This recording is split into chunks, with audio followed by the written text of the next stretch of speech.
bem-vindos ao podcast da Kinat. Somos a Bárbara e o Helder, psicólogos que buscam o que é bom, belo e verdadeiro, e com o desejo de te ajudar a ter uma vida mais madura e ordenada.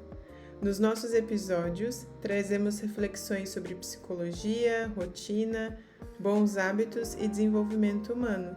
Fique aqui conosco para forjar o seu caráter. Vamos juntos. Bom dia, Bárbara. Tudo bem? Tudo bem, e você? Tudo bem. Fazia um tempão que eu queria que a gente gravasse esse episódio, né? Falar de um tema muito legal, assim, que está relacionado a um filme que nós assistimos. E a ideia seria falar um pouco desse filme, trazendo elementos para a nossa vida cotidiana, né? Que essa é a nossa ideia aqui nos nossos podcasts, né? E já queria fazer uma observação importante antes de iniciarmos, é que a gente vai dar spoiler sobre o filme, do começo até o fim, porque foi desse modo que a gente se interessou pelo filme, né, num estudo de caso lá da certificação Ítalo Marcílio. E nós esperamos também que vocês façam as suas reflexões, possam tirar pontos concretos aí para melhorar no trato com as pessoas, né? O filme em questão se chama Invasão Zumbi, né? É uma tradução bem estranha, né, do original, que é Train to Busan. Não sei se é mais ou menos assim que fala, né? E aí ali o filme tem duas personagens principais, que é a filha, né, Sung-an, e o pai, que é o Sr. Su. E é um filme que se passa na Coreia do Sul, né? Sim. O início do filme, né, o Sr. Su, ele compra um videogame para a filha dele, é aniversário da filha dele, tá bem no comecinho do filme isso. E aí ele chega em casa, né, e entrega esse videogame para a filha dele. E quando ela abre o presente, ela olha pro presente e olha pro videogame que ela já tinha, que o pai já tinha dado para ela em uma outra data comemorativa, se não me engano era Dia das Crianças ou alguma coisa nesse sentido. E aí ele tinha dado já um videogame para ela e tinha se esquecido disso. Então nessa primeira cena, não lembro exatamente se é a primeira ou a segunda, mas tá bem no comecinho isso, já retrata um pouco a falta de atenção que esse pai dá à filha, né? E à família. Os pais da Sung-an, né, que é o Sr. Su, e a ex-esposa dele, eles são separados, e o Sr. Su mora junto com a mãe dele. Então, no caso, a Sung-an, que é a filha, estava na casa dele com a avó, né, na casa do pai, e estava também junto à avó. E aí, logo no começo do filme também, a filha fala algumas frases do tipo, teve uma que a gente anotou aqui para destacar, que é uma fala dela, que ela diz assim: você só pensa em si, por isso a mamãe foi embora. Então, assim, o tempo todo no início do filme, e depois no decorrer também isso vai aparecendo, né? Mas sempre retratando o quanto esse pai é desatento à família e o quanto ele sempre está voltado para o trabalho. Em vários momentos do filme ali, ele tem que atender ligações, ele deixa meio que a filha, tá conversando com a filha, o celular toca, ele começa a responder e-mail, ou responder mensagem, ou atender ligações, né? E um detalhe também, né, Bá? Quando ele compra o videogame, ele passou o dia todo no trabalho, ele falou assim, nossa, hoje, ele pensa, poxa, hoje é aniversário da minha filha. E ele decide comprar o videogame depois de ter perguntado para uma colega de trabalho o que as crianças costumam ganhar nos dias de hoje, né? Ou seja, até o presente não foi uma coisa assim, poxa, vou lá, vou pensar, vou ter um carinho, né? Foi mais um dever, assim, uma obrigação, né? Ou seja, ele estava desatento, ele estava voltado para si mesmo, só preocupado com as questões do trabalho. Então a esposa já foi embora, vai levar um presente para a filha, mas já é uma coisa repetida que mostra que ele não está muito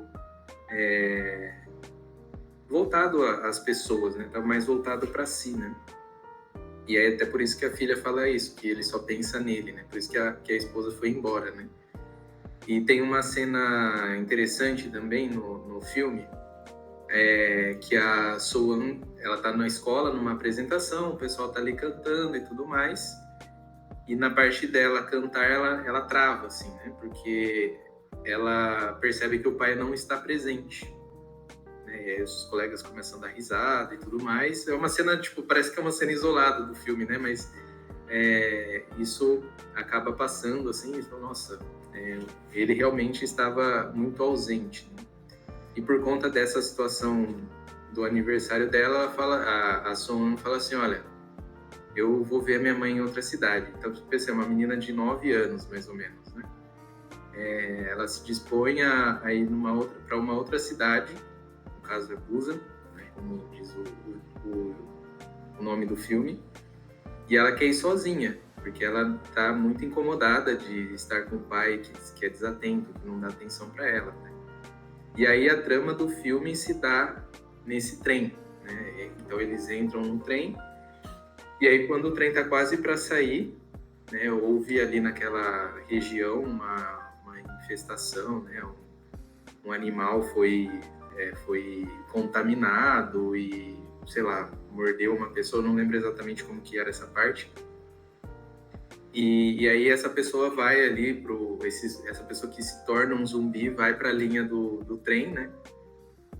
E aí, prestes a sair o trem, esse zumbi entra nesse trem e aí pronto, aí começa a contaminar as outras pessoas, né? Então a trama se dá dentro do trem, né?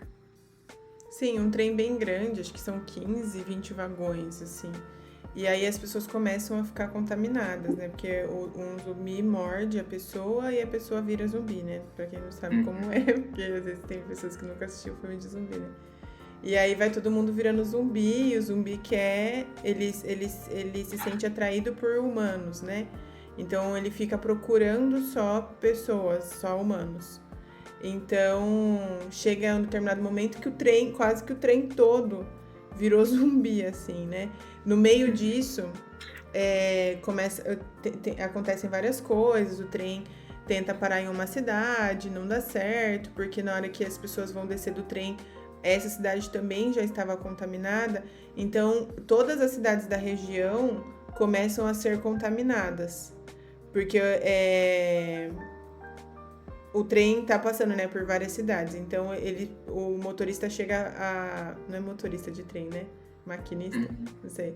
Chega a pensar assim, a gente vai parar na próxima cidade, vai todo mundo descer e todo mundo vai estar salvo, né? Mas não, as cidades todas já estavam contaminadas. E aí eles começam a se preocupar se o ponto final, que é Busan, também iria estar contaminado ou não. Então aí o filme se desenrola nisso, né, nesse cenário, né?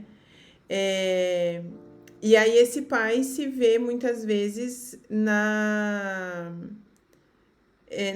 posição ali do responsável pela filha de estar um pouco mais atento. Mas a gente vai falar disso mais pro final do nosso podcast, né? Agora a gente queria tratar uma outra questão, que é o simbolismo dos zumbis, né? Dentro desse trem.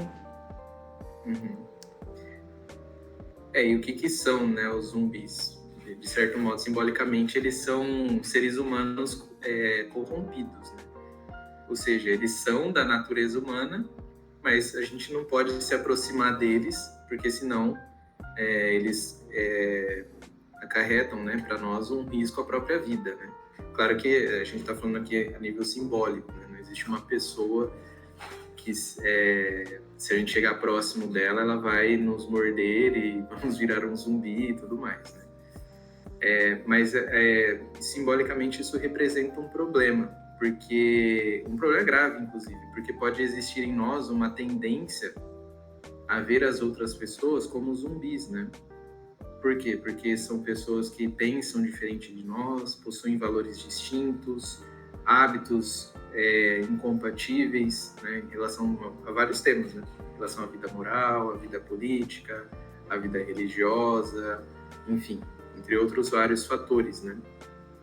E o problema é que muitas vezes esse zumbi, né, olha, não posso me aproximar daquela pessoa ali, são familiares, colegas de trabalho, né? Então, uma simples reunião de Natal em família pode ser tão terrível quanto uma história zumbi, né? porque a percepção de eu, né, de individualidade, de história de vida, de desenvolvimento de personalidade, de uma narrativa, ela se esvai, né, ela se perde, porque a outra pessoa, ela pensa diferente de mim, ela age diferente de mim, então não vale a pena estar próximo dessa pessoa, né? Se eu estiver próximo desse meu tio que vota em partido tal, dessa minha prima que tem vida XYZ, eu vou me contaminar de algum modo, né? E aí é o ponto que a gente gostaria também de falar, na verdade é uma crítica, né, esse podcast um pouco a essa era, não sei se a gente pode dizer assim, mas acho que sim, né, que a gente tá vivendo. Porque as pessoas, elas encaixam as outras em caixinhas, né? Encaixam em caixinhas. Elas colocam as pessoas em caixinhas. Então, por exemplo, o Elder votou em determinada pessoa na última eleição. Então, ele não é mais o Elder que eu conheço, psicólogo. Ele é o Elder petista, ele é o Elder bolsonarista, ele é o Elder, enfim, qualquer outro adjetivo que a gente queira colocar aqui. Então, as pessoas fazem isso o tempo todo, não só com partidos políticos, como com crenças. Então, fulano é católico, mas é católico tradicional. Aí já tem todo um estereótipo que a pessoa é literalmente envolvida por um estereótipo e todas as características que aquele estereótipo acompanha. Do mesmo jeito, a pessoa que vai em uma outra determinada religião. Então, a pessoa é budista, a pessoa é espírita. Enfim, tudo isso traz uma bagagem. Então, de repente, eu até consigo imaginar uma animação, assim, um desenho na minha cabeça, né? A pessoa ali, como você via antes, de repente, na hora que você sabe a opinião dela, a crença dela, ou qualquer outra coisa, ela automaticamente carrega uma mochila. E às vezes não é uma mochilinha vazia, não. É uma mochila bem cheia e cheia de títulos, né, que a gente vai colocando nessa pessoa.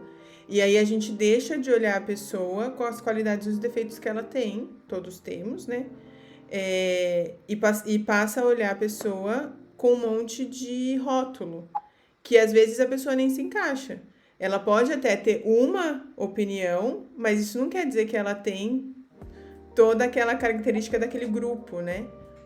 E aí também rotula a pessoa de acordo com os erros de outras pessoas. Então, na mídia surgiu uma determinada notícia. Nossa, esse fulano votou naquele candidato, então ele é a favor disso também. Então, assim, é uma coisa muito determinista. Por isso que a gente quis trazer, inclusive, um filme que é um filme que choca. Quando você assiste, eu, particularmente, eu me envolvo muito nos filmes, assim, eu realmente... Os dois. Eu fico assim, tipo, meu Deus. Então, sempre que eu assisto filmes, assim, eu realmente pareço que tô vivendo ali as cenas. E eu fiquei muito impactada com o filme. E a gente quis trazer exatamente esse exemplo porque esse momento que a gente tem vivido agora faz com que as pessoas se impactem tanto por essas nomenclaturas que elas deixam de conviver umas com as outras. E isso tem um impacto emocional na vida das pessoas. Porque às vezes a pessoa não quer conviver num grupo social porque determinada pessoa vai estar. Ou não quer que o filho brinque com uma outra criança porque o pai da criança... Então já é uma coisa assim, uma interpretação e um nível de neurose, eu acho que a gente pode chamar, né? Que é grave, porque a pessoa deixa de ser humana, de olhar para o outro como, nossa, é um outro humano, às vezes é familiar, igual você trouxe do exemplo de Natal, né? Então, é o meu tio, é a minha prima, é os meus pais, não sei ali, né? Mas deixa de olhar para o vínculo familiar que inclusive existe, para a história familiar que às vezes tem, e só olha como encaixando em uma determinada característica, né? Numa determinada caixinha mesmo. Uhum. Sim. E aí, é interessante isso que você está falando, né? Porque tem um vício muito sério, assim, nesse tipo de postura, que é a soberba, né? Porque, de certo modo, isso que você está falando, então não posso conviver com meu tio, com minha prima, com esse colega de trabalho, com isso, com esse, com aquele, por quê, né? Porque o que ele pensa, o que ele vive, tá muito errado. Tá, beleza, às vezes você considera que tá errado mesmo. mas de algum modo esse afastar-se é um modo de dizer assim que você é superior àquela pessoa, né? Que ela não tem consciência, que isso e que aquilo, né? Então é um movimento muito nocivo, né? Isso indica que a pessoa que está agindo desse modo, ela ainda não cresceu na escala do amor, né? Porque se ela é boa, né? Se ela é tão superior, ela vai buscar ter paciência, buscar ser atenciosa, carinhosa, né? E, além de tudo isso, de carinho, atenção, paciência, muitas vezes ela vai colocar o limite, vai colocar uma correção ali para aquela pessoa, para que ela venha a crescer, né? Então, não nos é adequado, enquanto pessoas humanas, viver de modo isolados, né? Enxergando nos outros espécies de zumbis, né? Ou seja, seres humanos corrompidos. A nossa personalidade, o nosso ser no mundo, pode alimentar as outras pessoas.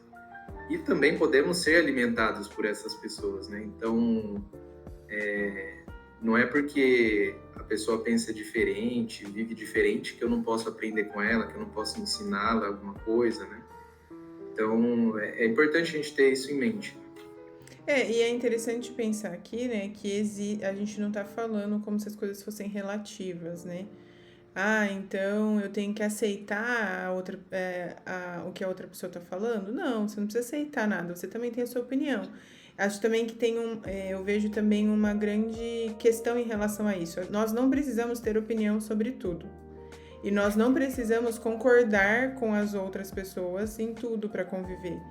Inclusive, não é possível que isso aconteça, né? Tipo, eu sou casada com o Jackson. Em algum momento, durante os 4 anos de casamento, a gente discordou nas coisas, porque somos pessoas diferentes. Então, isso acontece o tempo todo, né? Inclusive entre amigos, entre pai e filhos, enfim. Então, nós não precisamos ter opiniões sobre tudo e muito menos concordar em tudo. Mas precisamos respeitar uns aos outros. E podemos sim olhar para a pessoa e pensar, bom, a opinião política a gente não concorda, né? A nossa fé é diferente, por exemplo.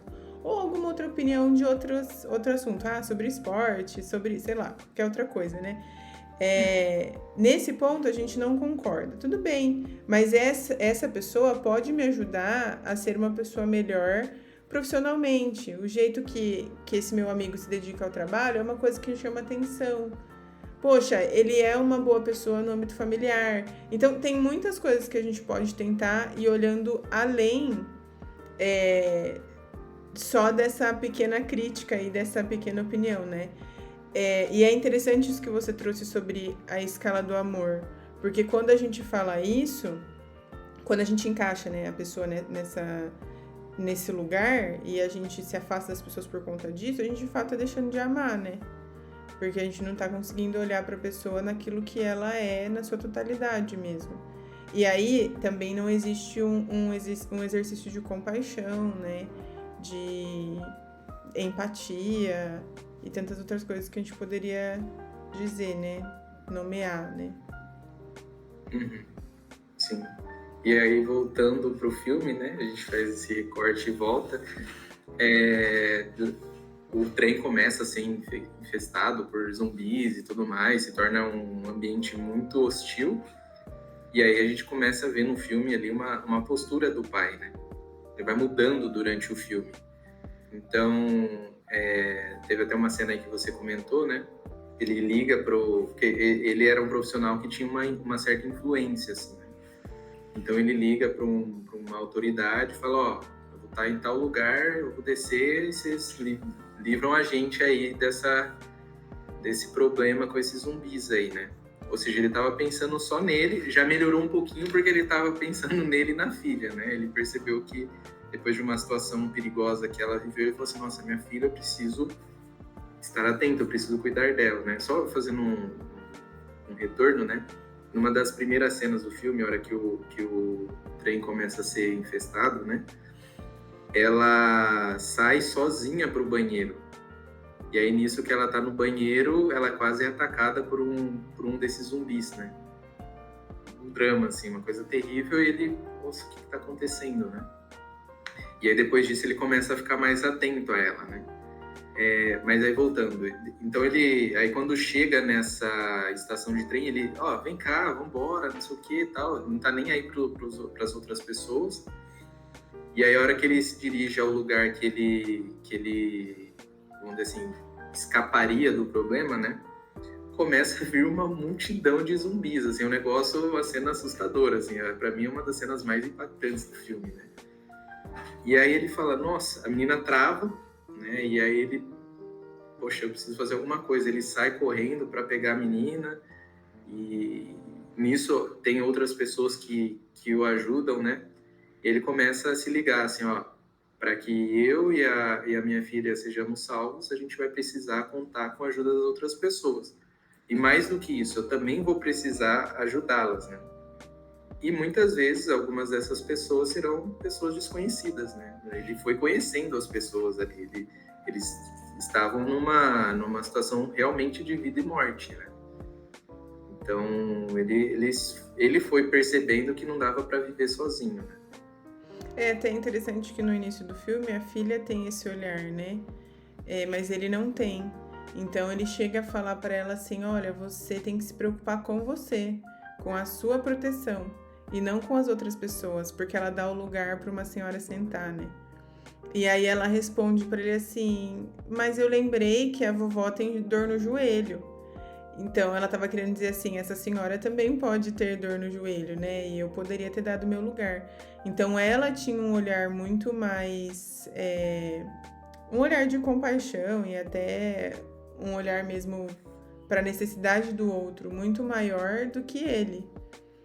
E aí depois, de fato, vai mostrando essa trajetória dele, né? Essa mudança dele. É muito interessante. Ele é uma figura muito interessante do filme, assim. Acho que é a mais interessante, inclusive, de mudança de comportamento, assim, mesmo, né?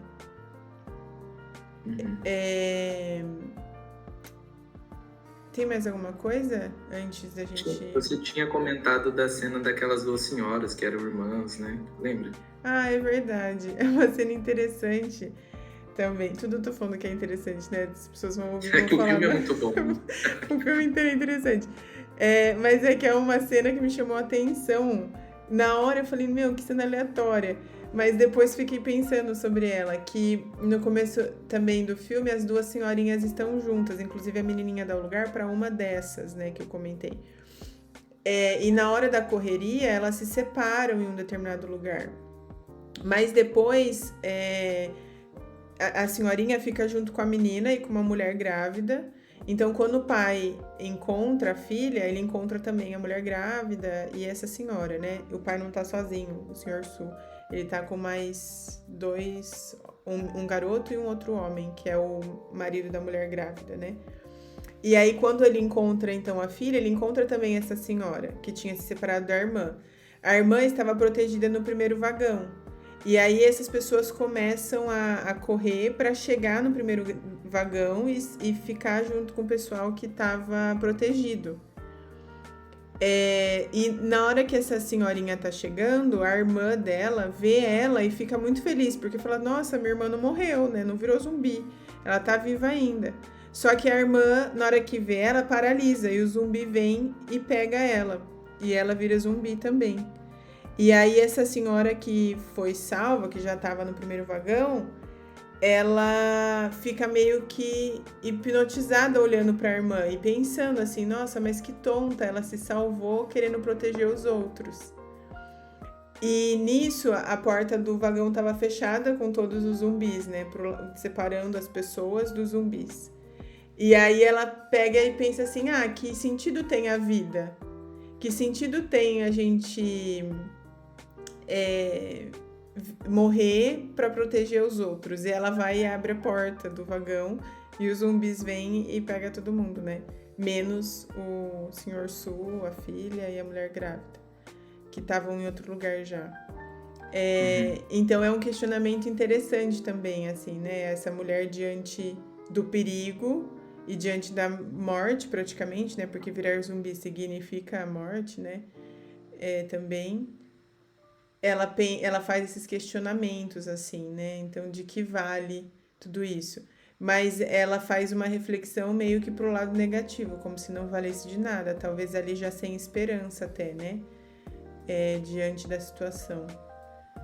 E aí, por fim, ela prejudica todo mundo que estava ali naquele vagão.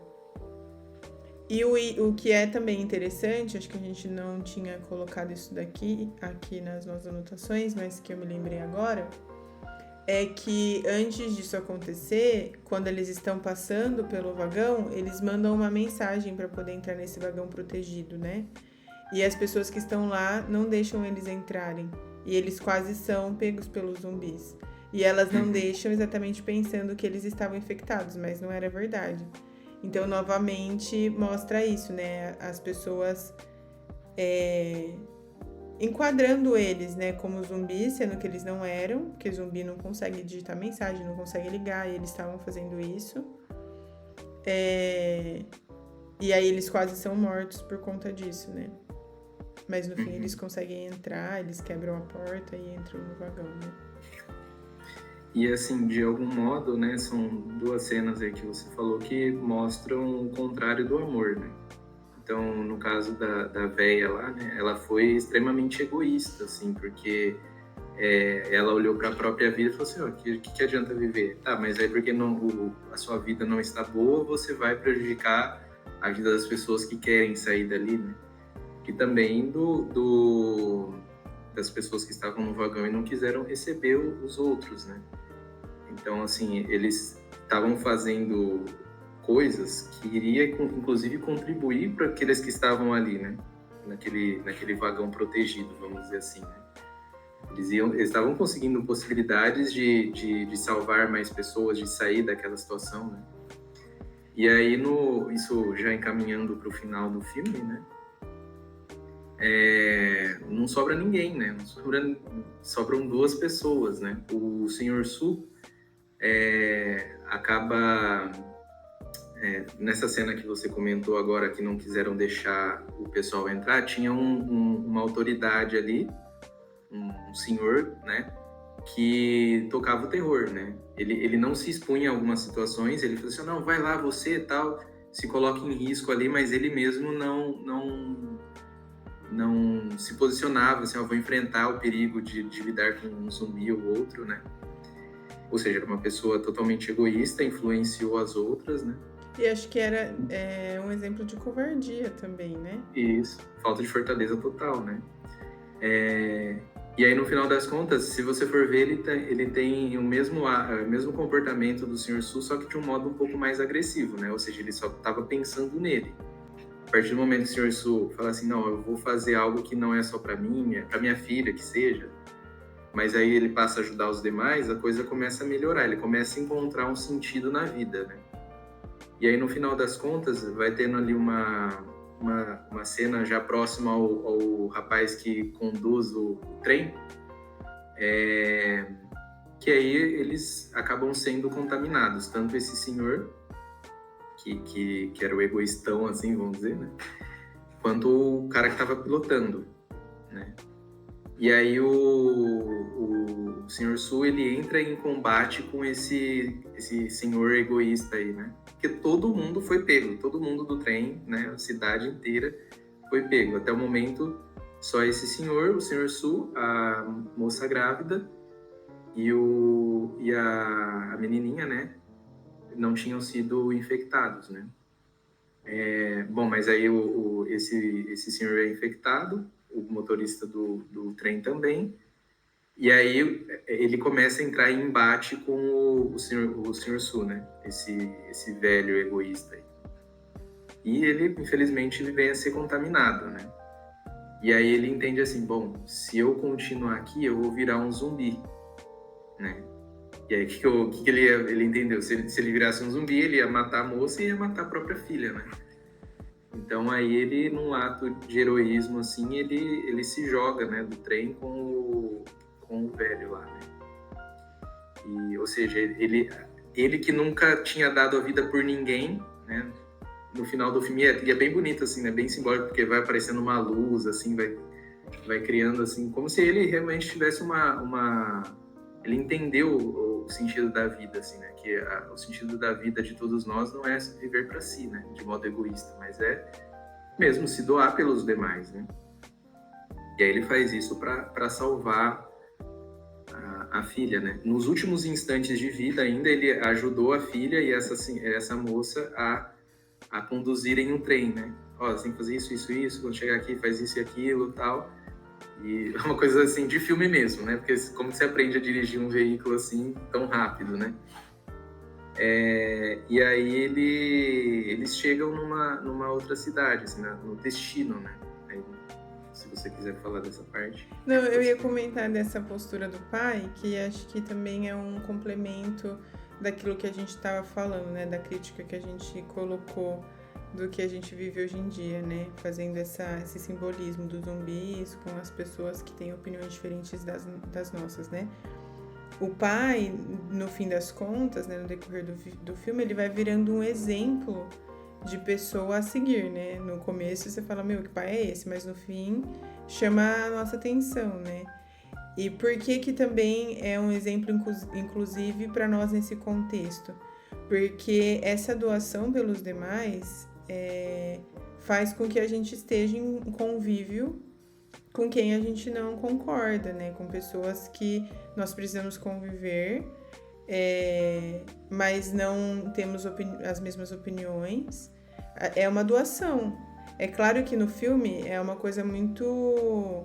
Ele tá de fato se entregando à morte, ele se joga ali no trilho do trem para morrer, né? Mas essa doação que a gente tem na nossa vida, no nosso dia a dia, ela também é uma espécie de entrega, em outra escala, claro, mas de uma entrega das nossas próprias vontades, das nossas próprias opiniões, para fazer um exercício de olhar para a pessoa e encontrar nas pessoas aquilo que elas têm de bom, né? Não é fácil fazer esse exercício. É de fato uma prática mesmo diária e é algo que precisa de dedicação, né? Assim como aquele pai se dedicou ali naquele momento para salvar todo mundo. É a mesma dedicação que a gente precisa ter para viver em sociedade, se a gente for pensar, para viver em comunidade. Não tem como vivermos em comunidade junto com outras pessoas sem que a gente faça esse exercício. Ou melhor, tem como, mas vivendo de forma egoísta. Mas se for para viver de uma forma que a gente vai aprender com o outro, com as circunstâncias, é um exercício muito parecido com o que esse pai faz, porque no fim das contas você consegue ver sentido aonde antes não tinha, que foi o que ele fez, né? Ele viu sentido onde no começo não tinha sentido nenhum, né? Uhum. E não sei se vocês lembram, mas a gente comentou, o Elder comentou no início do podcast sobre a música, né? Que a Sun-An vai cantar na escola e que ela para de cantar. E o pai pergunta para ela o porquê que ela parou de cantar, porque ele vê uma filmagem. E aí ela não responde nada para ele. Mas no decorrer do filme, depois em tudo isso que vai acontecendo dentro do trem, ela fala para ele que ela não tinha terminado de cantar porque ela ensaiou a música para ele e ele não estava lá. Então ela não tinha terminado de cantar porque ela olhou para a plateia e não viu ele, então não tinha razões para ela cantar. E aí no final do filme, já na hora que o trem chega no ponto final, acho que é ponto final que fala, não sei, acho que é. No destino. No destino, Ela tá só a Sun-An, né, e a mulher grávida, elas descem do trem e elas vão andando, elas têm que passar por um túnel para chegar em Busan. No meio disso tudo, eles descobrem que Busan é uma cidade que não tinha sido atingida pelos zumbis, mas a cidade estava sendo protegida nas fronteiras. Então, tinham, tipo, militares, assim, armados para metralhar todo mundo que chegava para impedir que zumbis alcançassem a população, né? E aí elas começam a entrar no túnel para chegar até a cidade. E os militares olham pela câmera e eles não conseguem reconhecer que era uma menina e uma mulher. Acho que eles até reconhecem que era uma criança e uma mulher pela parte física, assim, mas tava tudo escuro, então não dava pra ver se era zumbi ou não. E como elas estavam muito cansadas de correr, elas também vêm meio, tipo, meio... Devagar, cambaleando. É, Estavam meio... machucados. Isso. E aí eles não conseguem entender se é zumbi ou se é pessoa. E aí eles recebem um comando pra atirar. Mas a menina começa a cantar a música que ela ia cantar pro pai dela. E porque cantando, né, eles saberiam que elas não eram zumbis, porque zumbi não canta, né? Uhum. Não que ela fez isso de propósito, né? Mas que de algum modo ela cantou porque finalmente o pai estava presente, ainda que a presença física dele não estava, né? Não estava presente, mas por ter dado a vida, ficou marcado, né? Ele conseguiu mudar a narrativa dele, né? E isso mostra também a importância da arte, assim, de algum modo, né? A música, ela toca uma realidade metafísica e material, né? Tipo, a gente ouve e tal, tem lá, de repente a pessoa tá tocando um instrumento, a gente consegue ver e tal, mas a música é uma coisa muito profunda, a arte em si, né?